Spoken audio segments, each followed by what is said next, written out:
crafty friends, it's Jess from jesscrafts.com, and today I'm here with a video for Cat Scrappiness. Cat Scrappiness released this diagonal stitched background die, and I really liked how simple it was, yet it had this really beautiful detail of stitching. It's not just plain stitching, but has like a little bit of interest to it. And I thought about, well, if I cut it out one time out of colored cardstock, I'll have these colored pieces left.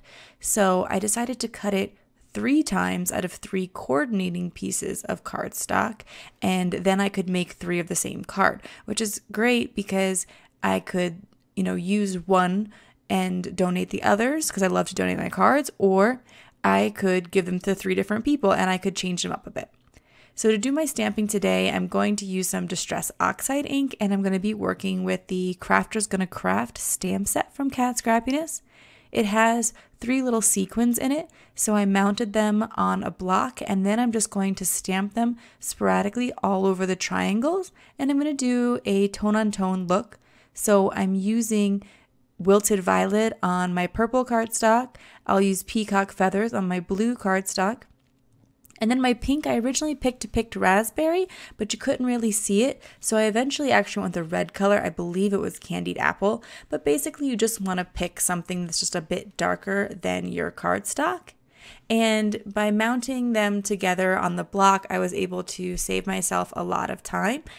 As I stamp, I'm just sort of shifting the sequins around to fit them into the openings and gaps that are created.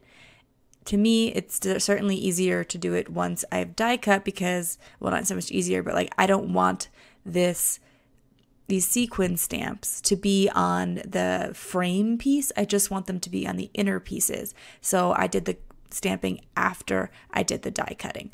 And then I did it to all of them, but I'm not going to keep showing you that because, it's just the same process over and over again, rotating the stamp around, stamping it down.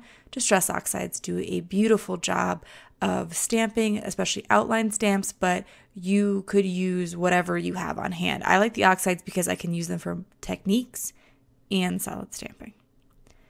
I'm going to stamp this sentiment, and it's from a Sunny Studio stamp set called Born to Sparkle.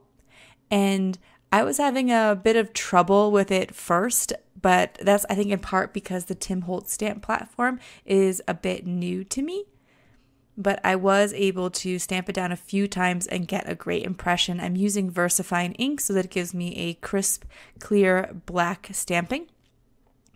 And in this stamp set, there is a couple of different sayings. So there's that giant sparkle word, but then there's a bunch of different things you can put after it. So if you wanted to further customize these cards, you could choose different sentiments to go at the end of the sparkle. I did them all the same.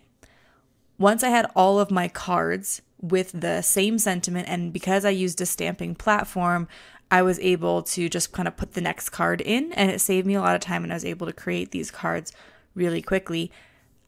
These cards would not be complete without some actual sparkle. So I added all those, stamped sequins, but I wanted to add some real sequins.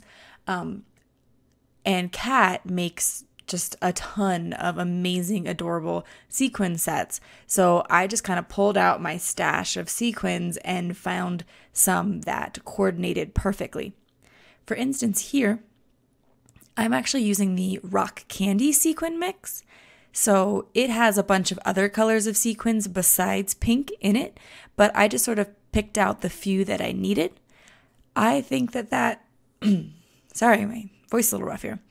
I think that it adds value to sequin mixes to be able to pull out just a few sequins for a project and then use these really cool mixes in shaker cards. So rather than buying, a set of pink, blue, green, whatever sequins, you can buy the mixes you really love and then just pull out the little tiny bits you need.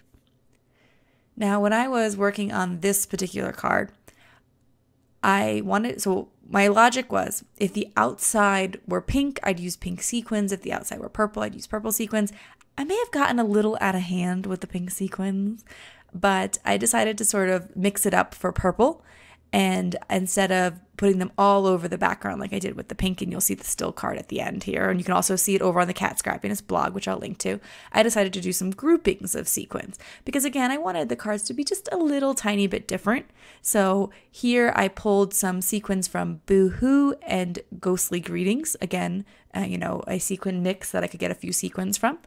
And then this last card, I pulled some sequins from the Breakfast at Tiffany's sequin set, which is like one of my all-time favorites because it has the glitter sequins from Cat Scrappiness, which I have not seen in many other places. I love her glitter sequins, and she came out with some new ones recently, so definitely go check those out.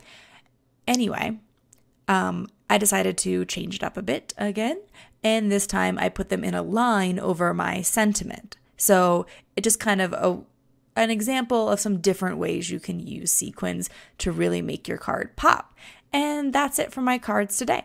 If you like this video, please give it a thumbs up. If you're interested in more crafting tutorials, be sure to subscribe to my channel or the Cat Scrappiness channel, and check out the blog and the Cat Scrappiness store, where you can always save using my coupon code in the video description below. Thanks so much for watching. Bye.